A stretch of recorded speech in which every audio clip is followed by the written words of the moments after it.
Bonsoir à toutes et à tous. Je veux saluer bien sûr les responsables d'organisations politiques, départementales qui sont présents, les élus du département, les amis bien sûr de Garges-lès-Gonesse. Je veux aussi saluer les présidentes et les présidents d'associations qui sont nombreux dans cette salle. Donc merci d'être venus. On va essayer de rendre la plus efficace possible cette soirée tous ensemble. Je veux remercier bien sûr aussi tous ceux qui ont parlé. Vous l'avez entendu. Certains ont dit on débute, moi je peux dire qu'ils ont déjà de l'expérience parce qu'ils sont avec moi tous les jours dans les rues de Garges, sur les marchés, et croyez-moi, ils savent argumenter et conduire notre campagne. Donc, je veux les remercier bien sûr des propos aimables qu'ils ont tenus à mon égard. Je veux remercier Jean-Luc d'être venu à Garges, vraiment c'est un très grand plaisir qu'il nous fait. Merci Jean-Luc, dans ta campagne présidentielle, j'ai entendu des choses, des mots qui touchent à Garges, qui m'ont fait plaisir. J'ai entendu des jeunes, je crois qu'il n'est pas dans la salle, mais un jeune qui disait « Moi j'aime bien Mélenchon parce qu'il parle cash ». J'ai trouvé ça super parce que je crois qu'il y a besoin de vérité, il y a besoin de clarté, donc c'était important. Et puis j'ai entendu aussi beaucoup de personnes dans la population de Garges qui ont été séduits par une chose très importante dans ta campagne. Et ils me disaient « C'est le seul candidat qui ne stigmatise personne ». Et ça, je crois que ça a été aussi très fortement ressenti à Garges. Donc, rebonjour à toutes et à tous. Je veux d'abord dire que ce meeting dans cette salle me rappelle un excellent souvenir et qui a valeur d'exemple pour la suite, je crois. En 2004, nous étions dans cette salle avec Marie-Georges Buffet. Et Marie-Georges Buffet était présente parce qu'elle conduisait la première liste autonome pour les élections régionales de 2004, faite de façon indépendante du Parti Socialiste, avec nos amis d'Alternatives Citoyennes, avec de nombreuses personnes. Et c'était une première. Et c'est une première qui, d'une certaine manière, a amorcé les choses pour le Front de gauche, avec des hauts, des bas, le traité constitutionnel, le rejet, c'était un haut, la campagne présidentielle de 2007, c'était un bas, et puis 2008, le Front de gauche qui s'est constitué et qui se confirme depuis 4 ans. Donc c'était ici, quelque part, un moment de départ de ce rassemblement pour le Front de gauche. Et la droite a été battue, parce qu'il y a eu, bien sûr, des listes différentes au premier tour. Mais la liste que conduisait Marie-Georges Buffet était devenue indispensable à la victoire de l'ensemble de la gauche pour les élections régionales. Et à la suite de cette victoire, bien, j'ai été désigné vice-président de la culture. C'est pas pour parler de moi, je vais dire ça, mais pour parler de ce que j'ai fait. Vice-président de la culture, pendant 6 ans, j'ai doublé le budget de la culture régionale pour l'ensemble des actions qu'on menait. J'ai passé 270 conventions avec des compagnies de théâtre, avec des lieux culturels. J'ai construit une politique sur la défense du livre, de la librairie, de l'édition indépendante. Et puis j'ai élargi le soutien que la région apportait déjà à la création cinématographique, aux documentaires de création. Pourquoi je vous dis ça? Parce que tout simplement, l'autonomie a fait une légitimité à cette liste et à ses élus, ensuite, dans le cadre de l'exécutif régional auquel je participe depuis des années.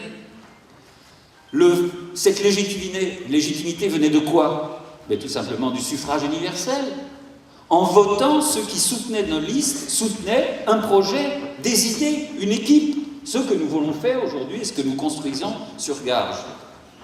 Donc oui, ce souvenir est pour moi un très bon souvenir. C'est un souvenir d'espoir, qui porte l'espoir. Et je voudrais que ce soir, nous partions tous de cette réunion, après avoir écouté Jean-Luc, bien sûr, nous partions tous avec le renforcement de cet espoir. Est-ce que c'est possible? Parce qu'honnêtement, la situation est dure. La situation a tendance à démobiliser même, à ne plus croire en la politique. Donc est-ce que c'est possible? C'est dur, c'est vrai. Aujourd'hui, si on prend simplement la presse aujourd'hui, on nous a annoncé que les chiffres connus fin 2011 faisaient qu'il y avait 8 800 000 pauvres aujourd'hui en France. Définition un peu économique, ceux qui gagnent 50% du salaire médian, c'est-à-dire 485 € par mois. Je ne sais pas combien il y a de Gargeois sur les 8 800 000, mais on sait qu'il y en a beaucoup. Et donc c'est difficile aujourd'hui. Et puis, toujours dans la presse aujourd'hui, des conflits nouveaux.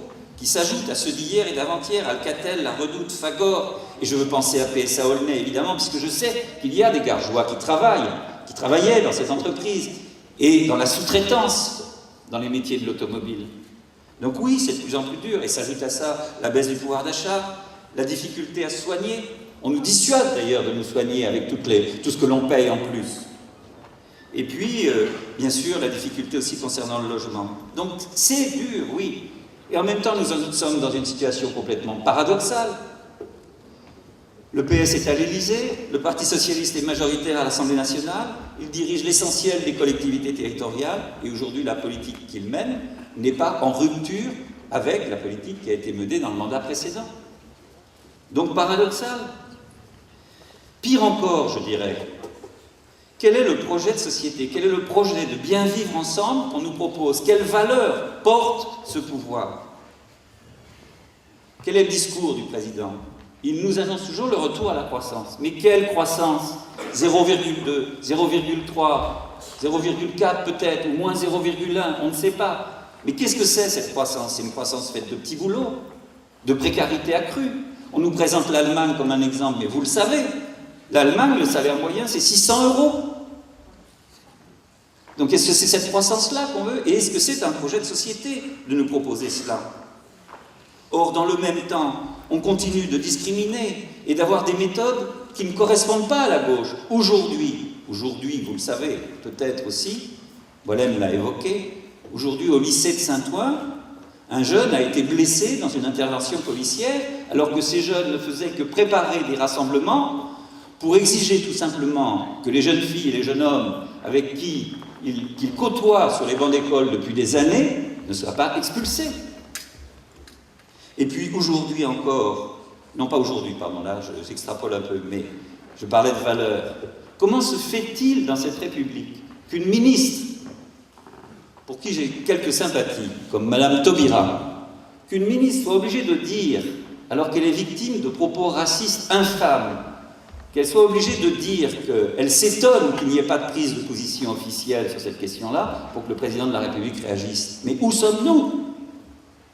En ce qui nous concerne, le respect, la justice, la solidarité, l'émancipation humaine sont des valeurs que nous portons et que nous voulons défendre, à gage comme dans notre pays.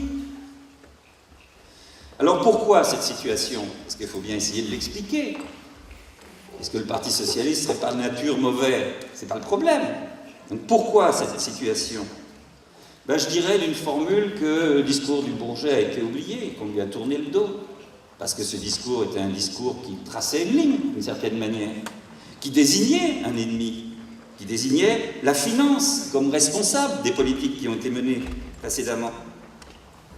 Mais aujourd'hui, est-ce que l'ennemi numéro un n'est pas devenu celui devant qui on recule de la façon la plus amicale possible? Tous les reculs de ce gouvernement, c'est face aux pigeons, c'est face aux banques, c'est face aux grands lobbies de l'agroalimentaire, ou au lobby des grandes sociétés de transport. Je ne dis pas ça par plaisir, mais je constate, et j'entends des camarades syndicalistes qui disent, quand nous protestons contre la réforme de la retraite, le gouvernement ne recule pas. Donc il y a bien, on est bien dans une situation aujourd'hui, on a le sentiment, encore une fois, que l'ennemi a été oublié. Je dirais d'une certaine manière que François Hollande a déménagé. Il est passé du Bourget à Bruxelles. Et à Bruxelles, d'une certaine manière, on est sous la coupe de la commission du même nom, sous la coupe du FMI, sous la coupe des marchés financiers. Et on mène une politique qui correspond à ce que eux demandent et non pas à ce que demande notre peuple. Alors, une fois que j'ai dit tout ça, est-ce qu'on peut avoir de l'espoir? Malgré tout, je pense qu'il faut avoir de l'espoir. Il y a une formule d'un philosophe que j'aime bien, qui s'appelle M. Gramsci, qui dit qu'il faut laisser le pessimisme à des jours meilleurs. Et je crois que c'est la situation dans laquelle on est. Est-ce qu'on peut s'appuyer sur un espoir partagé par la population? Je le crois. Écoutez, 2 sondages récents. Sondage Dimanche, publié non pas par l'Humanité Dimanche, mais par le journal du Dimanche. Sondage Dimanche. Qu'est-ce qu'il dit? Les Français, majoritairement, veulent un changement. Mais c'est pas là qu'est l'extraordinaire. Parce que l'intitulé du sondage pose d'autres questions. Il leur dit, est-ce que vous voulez un changement de méthode? Non, c'est pas ce qu'ils répondent majoritairement. Est-ce que vous voulez un remaniement ministériel? Non, c'est pas ce qu'ils répondent majoritairement. Est-ce que vous voulez un changement de politique? C'est là qu'est la majorité. Donc je sais bien qu'un jeune qui, je crois, là, dans la salle, m'avait dit il y a quelque temps, quand je lui disais il faut du changement, il me dit non, le changement c'était hier. Il avait raison. Bon, mais là, d'une certaine manière, ce sondage remet en avant le fait que les Français attendent un changement de politique. Toujours. C'est pour ça qu'ils ont envoyé Sarkozy. Et donc, le deuxième sondage, c'est lequel? C'est aujourd'hui. J'ai entendu ça à la radio ce matin. Il y a un sondage qui dit que 67% des Françaises et des Français, de ceux qui sont sur notre territoire, sont prêts à descendre dans la rue pour défendre des revendications. Eh bien, souhaitons l'avènement de telles situations. Parce que c'est comme ça qu'on pourra rappeler à ceux qui nous gouvernent qu'ils n'ont pas été élus pour cela. Donc, je pense qu'il faut avoir cet espoir, encore une fois. En tous les cas, je pense que Jean-Luc reviendra sur cette question, c'est ce qu'on a voulu mettre sur notre panneau. En tous les cas, pour constituer cet espoir, le front de gauche, pour nous, quelque chose d'essentiel. Nous y tenons comme à la prunelle de nos yeux. C'est un lieu de rassemblement pour proposer un projet alternatif à la politique qui est suivie aujourd'hui. Et pour proposer un projet alternatif de gauche. Sinon, on le sait, le danger, c'est le retour de l'UMP, et c'est le retour de l'UMP avec dans ses valises un Front National qui continue de le pousser de plus en plus à droite.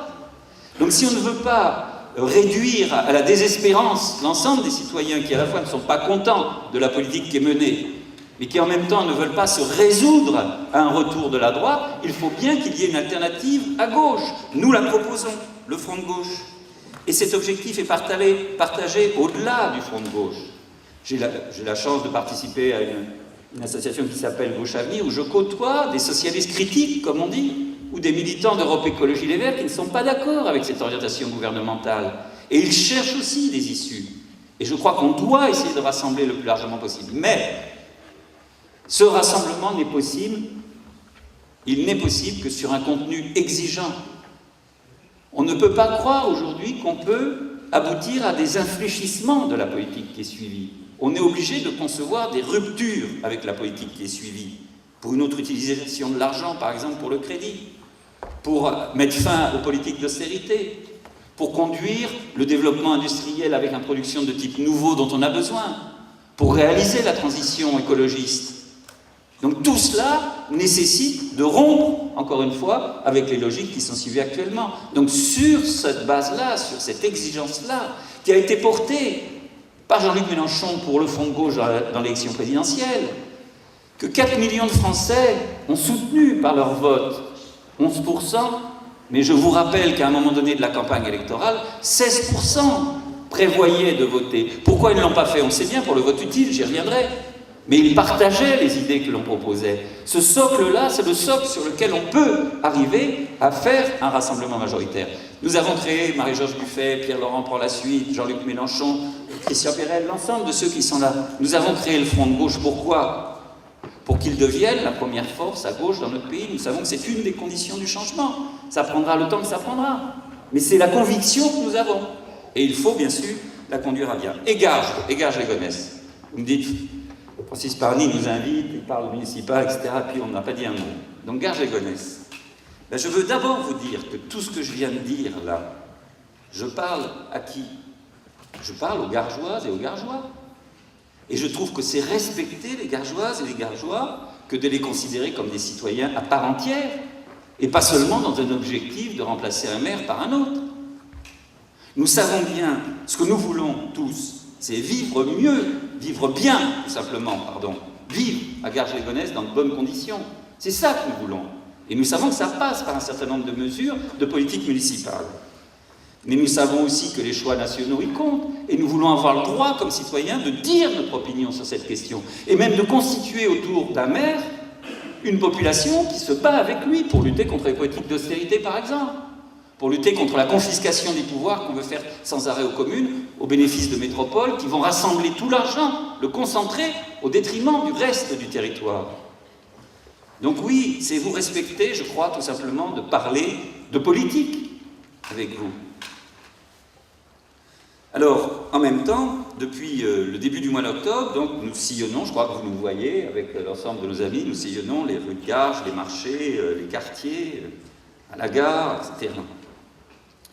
Et dans ces discussions, bien sûr, nous sentons bien que viennent aussi les questions qui concernent Garges.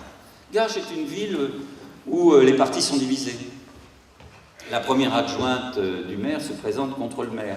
Elle dit d'ailleurs que c'est le plus mauvais maire de France. Bon, le problème, c'est qu'elle a géré avec lui pendant 10 ans, quoi, donc elle est un peu en contradiction, mais bon, en tous les cas, ils se bagarrent. Le Parti Socialiste, vous le savez bien ici, parce que vous êtes des Gargeois avertis, le Parti Socialiste a un débat interne sérieux, profond, ne tournant pas seulement sur la désignation de son chef de file, même si ça a été long, mais tournant sur la conception du rassemblement qu'il pouvait avoir. Donc on est dans cette ville divisée. Nous avons pensé avec nos amis qu'il fallait partir en campagne sur l'idée de rassembler notre ville, en se tournant bien sûr sur les formations du Front de gauche qui sont présentes. C'est pour ça qu'avec la phase, nous avons constitué cette équipe, et que nous avons le soutien des autres organisations du Front de gauche, je le sais, au niveau des départements, donc avec ces militants politiques, mais en se tournant vers celles et ceux, à l'image de ce qu'ont pu dire nos amis sur la tribune, en se tournant vers celles et ceux qui n'ont pas attendu que les partis politiques se mettent d'accord pour mener une action au service de l'intérêt général.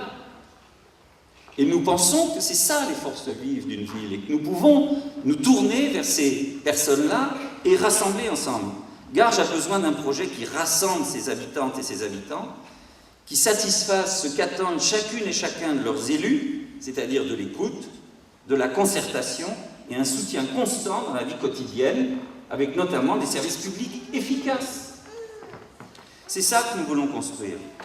Nous avons proposé pour cela, vous l'avez eu, je pense tous, dans votre boîte aux lettres, vous pouvez le reprendre là, nous avons fait un certain nombre de propositions, des axes de propositions sur plusieurs questions, l'emploi, le logement, la santé, la sécurité, les services publics. Mais ce que je veux dire, c'est que ce sont des axes de réflexion et que nous vous invitons maintenant, dans la fin du mois de novembre jusqu'à début décembre, si vous l'acceptez, à construire avec nous ce programme. Nous avons déposé sur vos sièges une liste, vous pouvez vous inscrire dans les ateliers. Et nous rassemblerons tous ces ateliers le samedi 7 décembre à la salle associative des 12-7 pour construire avec vous les propositions concrètes que nous porterons dans l'élection municipale. Donc c'est une démarche, vous le comprenez bien. Mais en même temps, nous avons des idées, bien sûr. Nous voulons proposer des choses. Je veux insister sur deux d'entre elles et souligner le fil rouge qui nous guide. L'éducation d'abord. Garges est une ville jeune. Mais souvent, les familles, notamment les familles monoparentales, ne bénéficient pas du soutien nécessaire. Nous pensons donc en concertation avec les services de la petite enfance, avec les réseaux associatifs, parents d'élèves, enseignants, d'établir une sorte de plan de soutien continu de l'enfant, de sa naissance jusqu'à l'université. Une sorte de service public d'accompagnement, en quelque sorte, des jeunes. Cela passe, bien sûr, par une concertation avec les milieux médicaux, parce qu'aujourd'hui, contrairement à ce qu'on pourrait croire, trouver une place en maternité n'est pas évident. Il y a besoin d'organiser les choses, et le suivi médical également. Et puis nous pensons qu'il faut bien sûr plus de place en crèche. Et puis sur la question des rythmes scolaires, nous pensons qu'il faut une réelle concertation, je vais y revenir, et nous pensons qu'il y a la possibilité d'aider les lycéens dans leur parcours jusqu'à l'accès à l'université. Pour les rythmes scolaires, c'est un débat dans la ville. Participé à la réunion terminale de concertation organisée par la mairie, j'étais sidéré parce que le maire n'était même pas présent. Enfin bon, donc j'ai participé à cette réunion. Les parents sont dans le flou, donc nous devons affirmer ce que nous voulons. Certains disent peut-être qu'il n'y aura pas la réforme, il y aura la réforme. On verra, parce qu'il y a beaucoup de démagogie dans cette affaire. Mais si la réforme est maintenue, si la loi est maintenue, les maires auront la responsabilité de l'appliquer. Donc il faut bien qu'on dise comment on fera, qu'est-ce que l'on veut faire. Moi, ce que je veux affirmer, c'est que les rythmes scolaires, ce n'est pas une fin en soi, l'organisation des rythmes scolaires. Ça doit être fait pour favoriser la réussite scolaire de tous les enfants. Donc il me semble que la pierre angulaire de toute réforme, c'est d'abord de travailler pour que cette réorganisation elle se fasse en liaison avec le corps enseignant, avec les enseignants qui ont la charge de l'enseignement dans ces écoles. D'ailleurs, c'est l'Éducation nationale qui aurait dû guider cela. Et c'est pour ça, sans doute, que le Conseil national de l'éducation n'a pas voté, n'a pas soutenu cette réforme. Mais bon, on est dans ce cas de figure. En tous les cas, pas de projet de réforme des rythmes scolaires qui ne soit pas intimement lié au projet éducatif, sinon il n'y aura pas de réussite scolaire. Deuxième principe, Bien sûr, il faut qu'ensuite ce soit concerté dans le cadre du conseil de l'école avec l'ensemble des partenaires de l'école. Deuxième principe, gratuité. Parce qu'on voit bien que dans certaines villes déjà, la deuxième année de la mise en place va se faire avec paiement des familles. Mais alors on est dans quelle école? On n'est plus dans l'école de la République. On est dans une école à 2 vitesses. Donc gratuité. Ce qui suppose, bien sûr, si on doit faire payer ça aux contribuables, qui suppose que l'État prenne ses responsabilités de façon durable sur cette question-là. Et puis formation de tous ceux qui encadrent, bien sûr. Vous avez lu comme moi les remarques d'un certain nombre de femmes mis en situation de garder les enfants alors qu'elles n'avaient pas la compétence, elles-mêmes le disaient. Donc formation, bien sûr, de ceux qui encadrent. Et puis complémentarité avec le milieu associatif. Il y a de l'emploi à conforter. Vous avez des...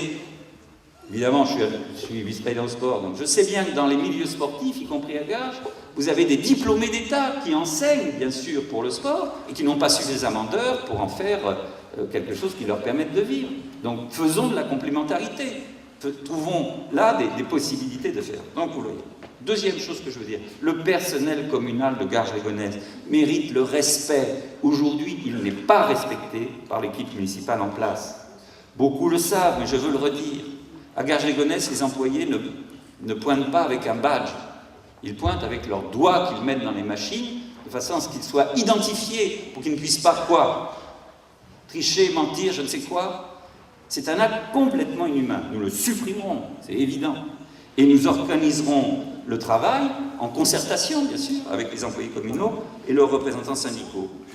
Il n'y a pas non plus une véritable politique de titularisation à Garges-les-Gonesse. Cette année encore, à ma connaissance, et le maire nous cache beaucoup de choses, il n'y a pas d'agents titularisés à Garges. Et l'année dernière, il y en a eu 3 ou 4.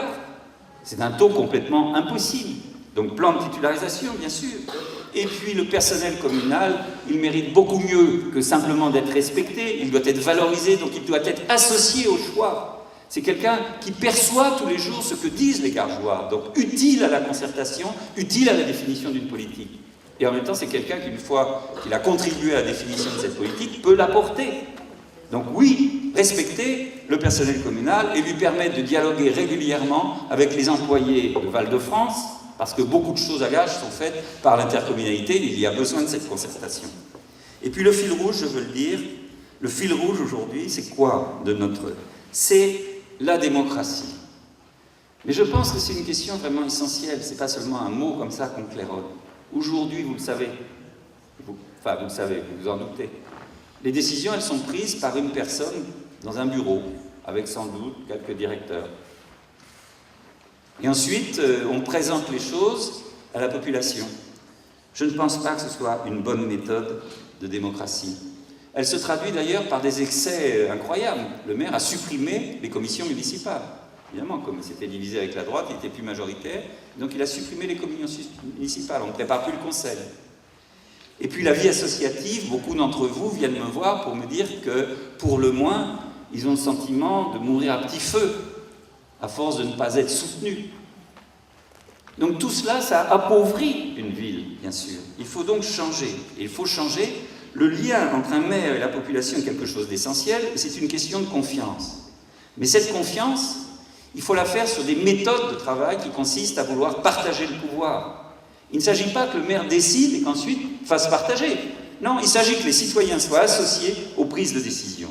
C'est pour ça, par exemple, que nous avons proposé qu'au lendemain d'une victoire à Garges, eh bien, nous faisons des états généraux de la vie gargeoise, non pas pour définir le programme, on aura présenté notre programme, mais pour discuter des priorités. Et en même temps, on crée un conseil des associations, on élit un président de ce conseil, qui sera donc indépendant par rapport au maire, avec un bureau, et ça deviendra une structure de concertation obligatoire, comme l'est un conseil économique et social, par exemple, au niveau régional, mais avec les gens qui font, les personnes qui font la vie à Garges.